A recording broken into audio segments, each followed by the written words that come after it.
there! My name is Tori Lupinek, and you are listening to The Unclassical Musician, the podcast empowering the new generation of classical musicians to take risks and live a fulfilling life. Each week, we dive in headfirst into a topic on the minds of young professional musicians and come out the other side with a new perspective on life as an artist.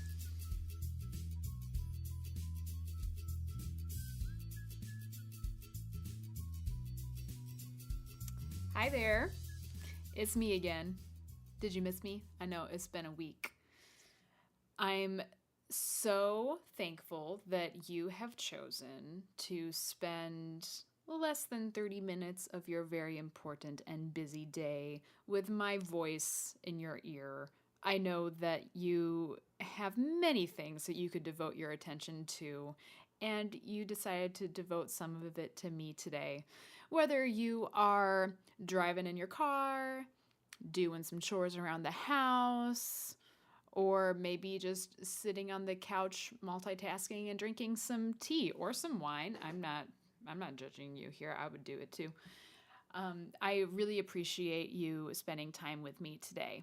And I hope that this time is worth your while, because today, my friends, we are talking about mindset, which I feel like is kind of a sticky topic for musicians. I think sometimes it has a rap of being a little like woo-woo, if you know what I mean. But I have to say that I have done some flipping of my mindset over the past couple of years, and I found it very helpful. I mean, I'm definitely not perfect, and I struggle with it every single day of my life, but I'm going to share some tips with you today, and I hope you'll consider them, and maybe you will be able to incorporate them into your life too. Like I said, as a recovering music student, I personally found that I had to recalibrate my mindset upon entering the real world. Because, let's face it, if you're a recent music grad, especially nowadays, the real world is absolutely nothing like what you experienced in college or university or conservatory.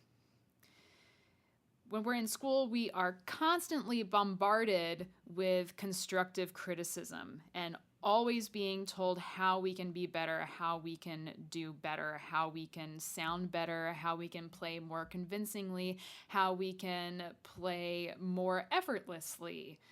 We have juries, recitals, auditions where we are being compared to others, and it's always the same people over and over again for at least a year, right, until the next crop of students comes in. And we're always being held to this seemingly unattainably high standards. I feel like the higher the level of the institution is, obviously, the higher the standards are.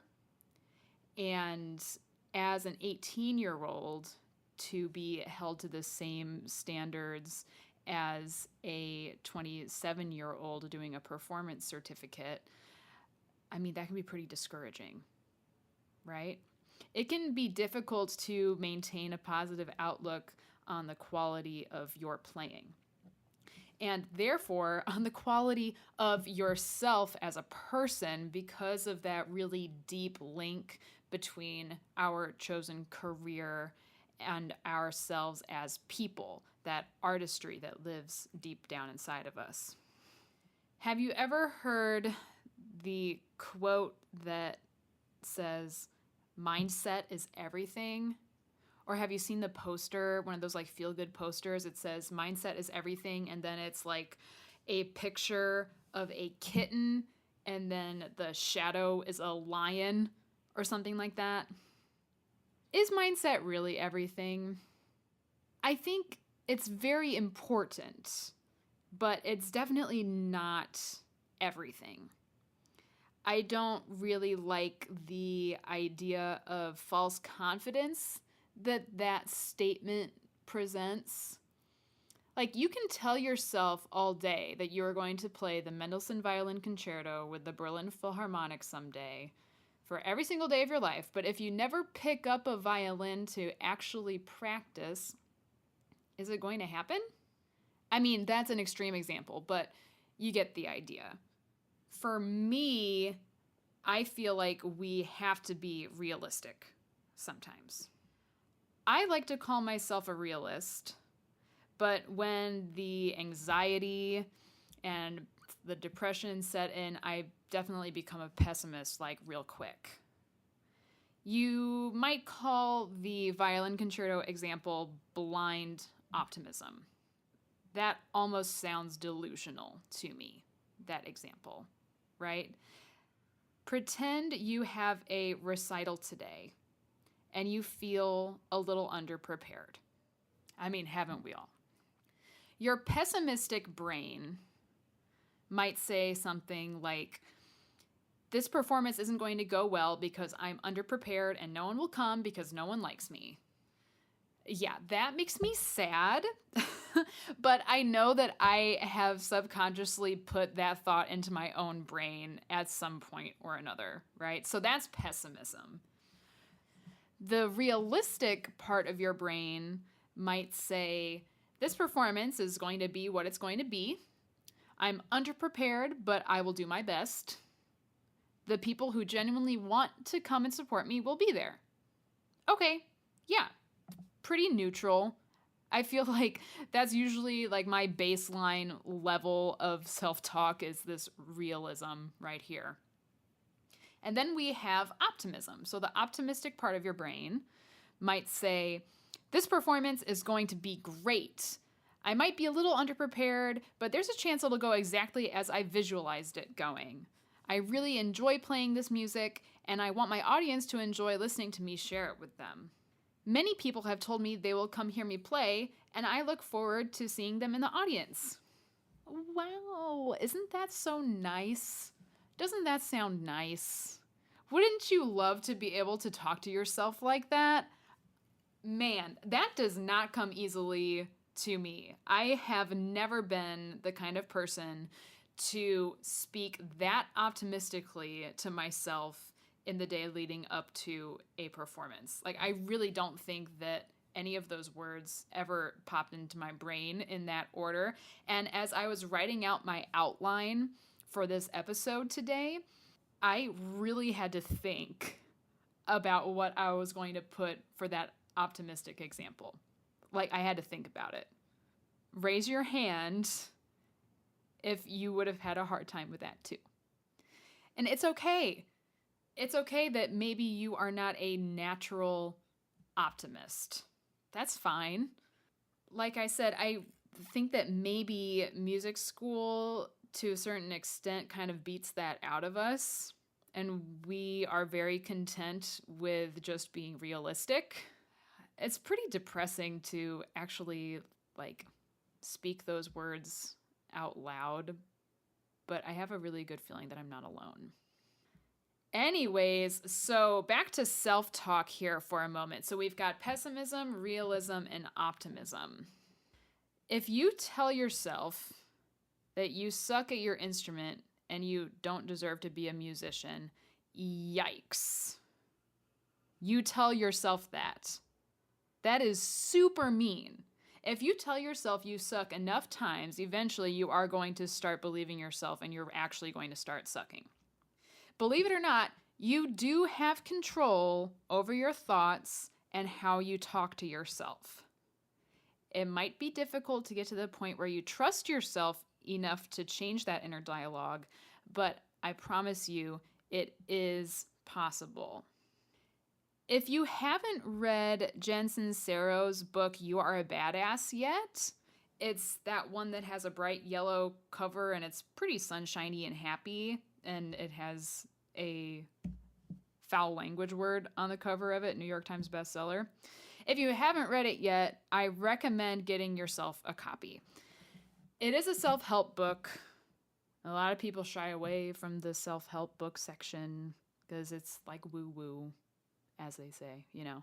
But This book really changed my whole inner world. I read it for the first time when I moved back home with my parents after my stint in Alaska. As you know, if you listened to the first episode, I was in a very impressionable phase. But this book helped me get through that hard time. Jen Sincero, the author, says something about self-talk being like talking to your best friend. You wouldn't tell your best friend that they suck at their instrument and don't deserve to be a musician, right? Like, oh my God, that would be so mean and very inconsiderate of their feelings. So, why would you say it to yourself? I've had to pull this one out on students before, too. Like, in the middle of a lesson, they'll break down after a difficult passage that they practiced and they still can't play it, and they'll say that they suck. And when I ask them if they would say that to their best friend who is also playing that passage, they would immediately be like, no, because that's mean. And then I ask them, well, why do you say that to yourself? Like 9 times out of 10, they sit there and think about it for 30 seconds before they say anything else, which is kind of cute to see that light bulb go off, you know? Go with me for a moment. We're going to imagine a scenario again. Imagine you are out driving on the highway, which I was doing just today. Someone cuts you off and you miss your exit. Your knee-jerk reaction might be to get angry, go into road rage, call them some mean names to your steering wheel.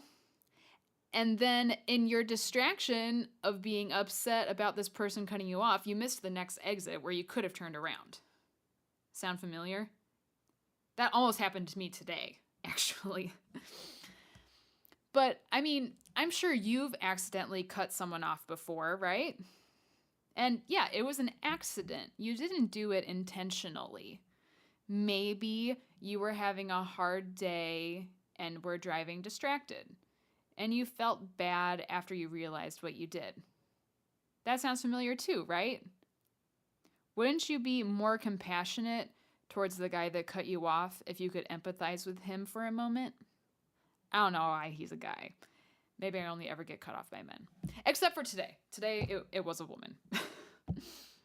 So rather than reacting with judgment of yourself if you crack the high note of a phrase or go flat on the last note of a difficult etude, I am asking you to respond with some empathy. You cracked the high note because you really went for it. Good for you taking that risk and trying. You went flat on the last note because you've already been practicing for 2 hours and you're starting to get tired. That's okay. Time for a break. There's a big difference in your self-talk, how your inner dialogue works. There's a big difference between judgment and compassion and empathy. A buzzword that you have probably heard or stumbled upon on the internet nowadays is the abundance mindset. I think, it's an SNL skit, I think with Will Ferrell. I want to say he's like a morning talk show host, and there's something about abundance. I think it might be a Thanksgiving-themed SNL sketch. If I can find it, I will put a link into the show notes, because this is what the word abundance, that's how I say abundance in my head whenever I see it. It's because of this sketch. I'm going to see if I can find it. So we've got the abundance mindset, abundance, and we have the scarcity mindset. Many musicians suffer from the scarcity mindset. Even before COVID, we knew the job market was very limited and flooded with talent. Now even more so. The scarcity mindset is being intimidated by the job market and feeling like there are so many players who are better than you that you have no chance at all making money during a pandemic. Scarcity comes from pessimistic self-talk and judgment. Did you hear that? You have that pessimism, that pessimistic outlook that there's not enough jobs, and the judgment of yourself that you suck and there are many, many, many, many other players out there who are more talented than you. Yeah, that's depressing. Now, the abundance mindset acknowledges that the music industry is very competitive, but also acknowledges that you have your own unique voice, skills, and experiences, and you deserve to make money doing what you love. There's plenty of money out there to be made. Abundance comes from a place of optimistic and compassionate self-talk. And doesn't that sound much more pleasant? Did you hear it? Your optimistic voice said that you have your own unique voice, skills, and experiences, and you deserve to make money doing what you love. That's optimism there. It's not blind optimism. It's not delusional optimism. It's just a nice, healthy dose of the cup is half full. And the compassionate self-talk is telling you, yes, you know it's competitive. You know it's hard, but you can do it. You can do it. I believe in you. Now, since this episode is going to be airing the week before Thanksgiving, and I'm taking the week of Thanksgiving off, I want to talk about gratitude for a moment as well. Gratitude is another tenet that Jen Sincero talks about in her book, You Are a Badass, and how being grateful for things and the world around you kind of makes you look at the world around you in a different way. And being grateful helps you to be more of an optimist. Something that I do periodically, I'm not good about doing it all the time, but I like to take a moment at the end of the day to think about 3 things that I'm grateful for that day before I go to bed. Some days, it's that I'm grateful that my paycheck came. And I'm grateful that I have a nice warm bed to sleep in. And some days I'm grateful that I was able to buy myself a nice coffee. Some days I'm grateful that I have really, really good students. And I'm always grateful that I have somehow managed to continue to make enough money during this pandemic to live off of. Your 3 things you're grateful for doesn't have to be anything flashy. It doesn't have to, you don't have to be making huge gains in the practice room or have just gotten, your dream job to have things in your life that you're grateful for. Especially leading up to Thanksgiving, especially this year when at times it has been so very difficult to be optimistic about anything. I encourage you to find the time and the mental space to come up with some things that you're grateful for. And you'll see how many things that you have going for you in your life as soon as you start thinking about it a little bit harder.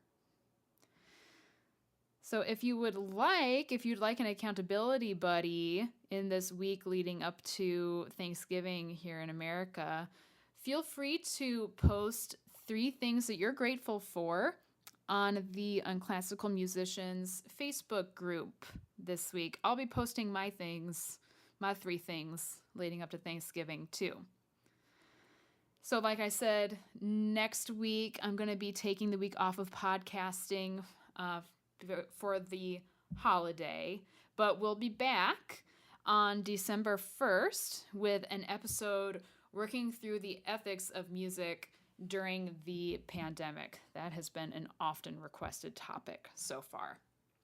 So I would love it if you could take a moment and make sure that you follow me on Instagram at Tori Lupinek Flutist. And like I said before, make sure that you have joined the Unclassical Musicians Facebook group. And I'm going to be posting some gratitude things throughout the week and also some mindset related stuff. So if you would like some supplemental material to go along with this episode, be on the lookout on the Facebook group and on my Instagram. I know that you've already spent a good chunk of time with me today, but again, I would really appreciate it if you make sure that you rate, review, and subscribe to the Unclassical Musician on Apple Podcasts. And I challenge you today to share this episode with a friend, someone you think could use it. Or maybe not this episode, maybe one of the previous episodes. It would really mean a lot to me. And I think that's about does it. I think that about does it for me today. I hope y'all are doing great. Have a wonderful Thanksgiving holiday. If you are the type to celebrate, please be safe. Please wear your masks. Please wash your hands. And I'll see you in December.